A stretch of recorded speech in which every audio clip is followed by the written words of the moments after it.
maanta madaxweynihii dhammaa ee dowladda federaalka goduu nagu riday god hadalkan soo socda ee labalabada ah ee madaxweynaha maanta uu dhahay waxaa ka cabiri doonaa dhanka dadka Soomaaliyeed sidee u arki doonaan waa hadal gebigiisaba qaldan marka muuqaalka dhameystid aad fahmi doontid dadka Soomaaliyeed gaar ahaan dhulka hadda lagu dagaalamayo argagixisada sidee u fasirin doonaan hadalkan shakla yable iyo sidoo kale caalamka dadka caalamka ileen waxa loo fasiraa mugtaa dad waxaan turjubaa jiro markii hadalkaas madaxweynaha hadda idiin soo wada loo fasiro ayagane sidee u arki doonaan labadaas dhinac ka cabirayna laakiin marka hore hadalka ummadda Soomaaliyeed maanta ee la wada yaaban tahay ee madaxweynihii dhamaa ka soo yeeray waa kan laakiin maxaa dhacayo goob dagaal maalina lagu riixaa maalinaad wax riixay maalin waa laga adkaana maalin waa adkaanay maalmaha isdaba socdaa laga adkaana maalmo isdaba socdaa adkaana 2 sano oo la soo dhaaf 2 sano hore isdaba tiilay ayaan adkaanay oo aan daba soconay marka qaarkood in anaga nalaga adkaado nala soo daba kacay that's not me taas macnaheedu ma ahan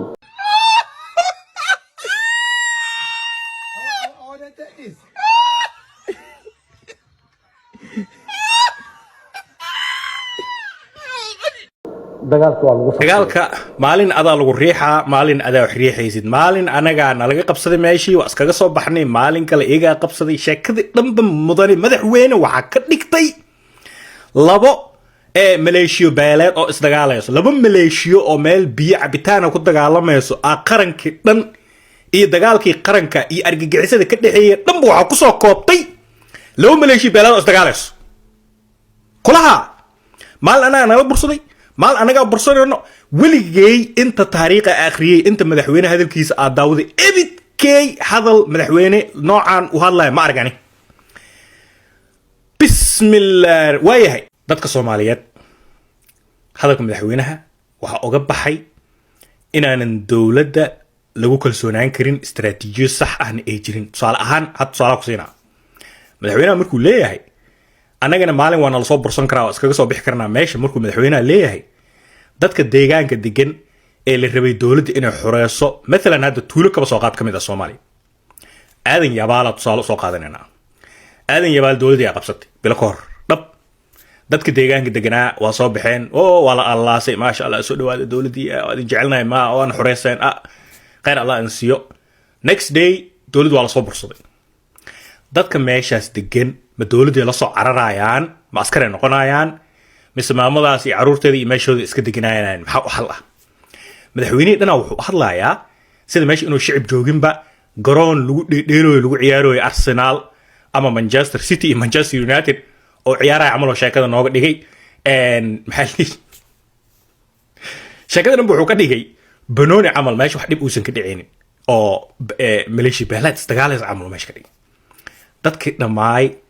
dawladdii la rabay inay soo gurmato ee xoreyso istaraatiijiyo meesha ma taalo ummadda Soomaaliyeed horta kalsooni darro ay hadalkaas ka qaadayaan oo xitaa haday jeclaan lahayn inay dawladda taageeraan markii dawladda meel ay qabsato shacabkii tuhun iyo waxa iskaga furmaayo banaankaas ka taagnaan doonaan intay dawladda taageer lahayn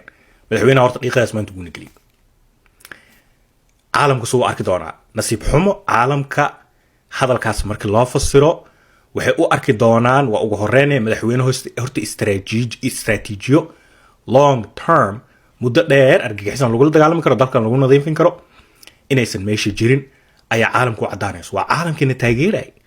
waa caalamka la rabay AMISOM UNISOM iyo heblow inay fangareen waa caalamka la rabay ciidamadeena noo tababaray mishaaraadka iyo hubka iyo balaayadii ka dabooday iyo hadda waliba meel xun aan taaganahay oo aan talaabo qaldan aqaano ay ku xiran tahay Trump inuu maaragtay ka guuro magaalada Muqdisho safaaradiisa uu ka rarto caalamka kale ay rartaan ay cararaan oo berberi dhulkaas nabad ah ee iska aadaan marka madaxweynaha asagaaba dalka dhiiqay uniyo firi ani walaalayaal mid idin sheega mikrofoonka ka ilaaliya xas Sheekh Maxamed comedy meesha ma joogna niyo mikrofoonka laga ilaaliyo hadalkaas waa hadal qaldan caalamkina gabi ahaan buu arkaayo dawlad istaraatiijiyo la'aan meesha firi ciidamada waa hubeysan yihiin hub wuu soo degay qalab iyo agab iyo wax walba xitaa night vision ay haystaan war aaw diyaaradii Turkiga laga soo qaaday waxay duqeynayaan ilahay aaw ما حتى أرجعيسان إسكت صو عرّيس مجال إسكت خبصانيسو ما حواي حتى هدا كسرتين إبري صار لابنا عيان what's the point وحنا هدا ببرستين إبري صار لابنا عيان نمي يا إلهي غان هذا كور وحكسو جبنا يا السيسي لقى قبصة مال السيسي مدحونا مصر مالا وحا قبص ايسس مال قبصتي قولدان داعش لو يقان السيسي سراكيش ugu weyn ciidamadiisa isku weeray kaaliyo dhahay hay sawir soo hordhiga sawir sidee ku xoreen karnaa dadka nugu soo duul argixisa sidee meesha ugu dul qaadi karnaa sawir la soo hordhiga madaxweynaha wuxuu yiri hay waxa u baahantiin 48 kun oo ciidan ah qalab hebel taangi hebel intaasoo diyaarada u baahano madaxweynaha uu saxiix kala umada soo istaagay wala hadla wuxuu yiri argagixisada dagaalkeeda waa galnay ma soo jeesaneen hadii meelna laga qabsado yiri CC oo argagixisaas meel ka qabsanay ee soo durjiyaan jagada waa ka degayaan CC umadiisa wuxuu u ballan qaaday hadii argagixiso meel uu ka qabsado ay dib u soo laabato inuu jagada ka degayo ballan qaad xasan sheekh ballan qaad hadii tuulo dambe laga qabsado inaad degaysid ballan qaad